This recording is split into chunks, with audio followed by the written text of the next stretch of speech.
Where do you think 49ers sit on this list of the top 32 offensive lines in pro football? 23 to 25? I would say somewhere 15 to 20. 10. What? They list the Niners as the 10th best offensive line. It says the blocking metrics were all good last year. Christian McCaffrey enjoyed the number 2 yards before contact when he ran. The results were similar to those in 2022. They've corrected a problem with negative runs. The 49ers did nothing in the free agent market for losses or gains, but spent a third-round pick on Dominic Pooney from Kansas, along with a late-round draft pick at guard for depth. Trent Williams went to another Pro Bowl, continues to defy age at age 35. The 49ers sport a top 10 unit each year, and Christian McCaffrey probably helps them look a bit better than they are. The blocking remains an asset to the offense, but there's no more reason to expect improvement. They've got the Niners at 10. They've got Green Bay at 11, Houston at 12 behind them. What do you think of that? I'll say this. The Niners offensive line was so bad last year, they were in the Super Bowl. The number that's hard to avoid is Christian McCaffrey, number 2 in the NFL as far as yards before contact. Is that scheme, though? Is that Partially scheme and play design? Because 3/5 of the offensive line for the Niners, to me, I think is a big question mark right now. Center, right guard, right tackle. So Yeah. I can't pit the Niners as the 10th best offensive line when only 2/5 of it I'm sure about in Trent Williams and Aaron Banks.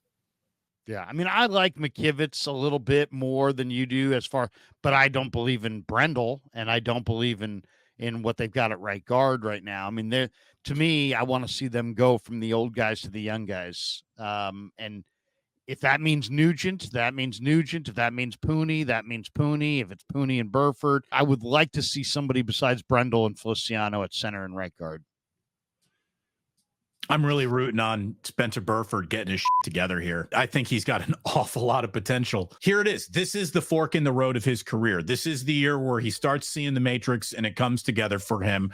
Or this is the year where he continues to be a physical specimen, but undisciplined in his consistency, and he gets replaced by Dominic Pooney. Again, when everyone agrees that you're a physical specimen, maybe the best physical specimen on the offensive line, and you get beat by a rookie, that's basically saying, I'm not that he's dumb, but you're a dumb football player. You can't see what's in front of you. You don't react well to the information as you're processing in it. So we're just going to start again with a raw talent who is, maybe your physical inferior, but he's already smarter than you. It could have absolutely zero to do with intellect. I mean, a lot of it's just about quickness. How is your short area quickness?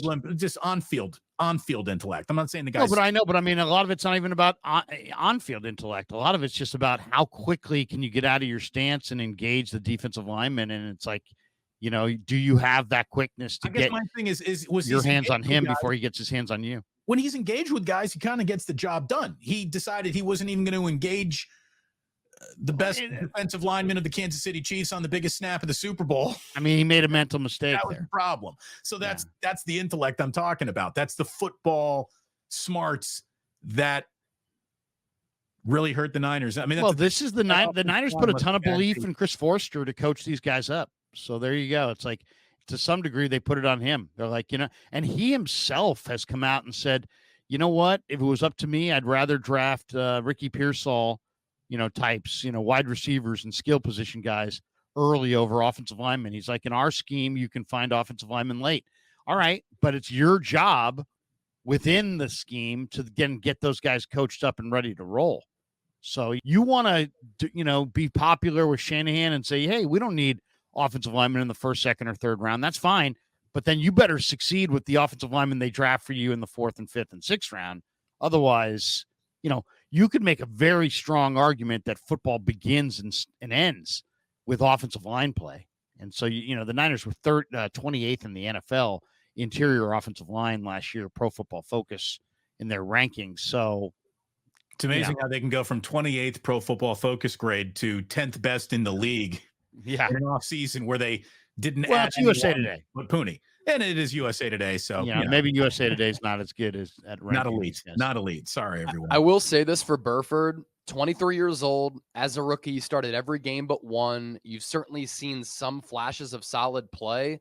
And if you actually go back and look at the trick play in which Jawan Jennings threw it to McCaffrey, the block that Burford had on that play was a spectacular, instinctual, aware play that allowed Christian McCaffrey to get shot out of a cannon to take that ball to the end zone. Now, we know what happened late in the game when he had the mental error and he didn't block Chris Jones. But I do think the potential is there. Larry, you're on it. Chris Forster has to do a better job of developing him. That's what it comes down to. You can coach him up. Yeah. You can sit there and say that you don't need first and second round draft choices to have a good lineman, but then you have to have a good line. Bob McKittrick did it for years for the 49ers, and Hudson Hawk did it in Dallas, and Alex Gibbs did it in Denver, and Dante Zarnecchia did it in New England.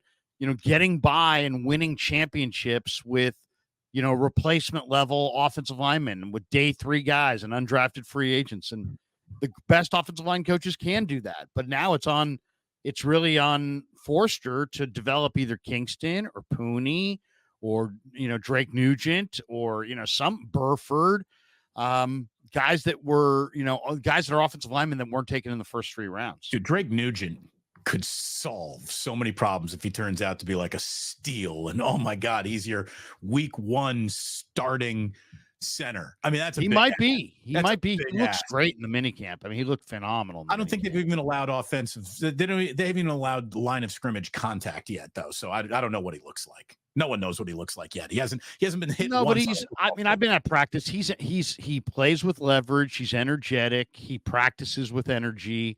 He's got a little pop. You can see the athleticism. I mean, you can see that the Niners, between Kingston, Pooney, and Nugent, added 3 prospects that are of note, like guys that could potentially actually start in the NFL, as opposed to just, the Nick Sikels and the Jalen Moores and the guys they've had off the bench in recent years, to me, kind of top out as backup offensive linemen. I think the guys they got this year potentially are starters, but it's on Forster to bring them along. Larry, do you buy the Ben Barch hype?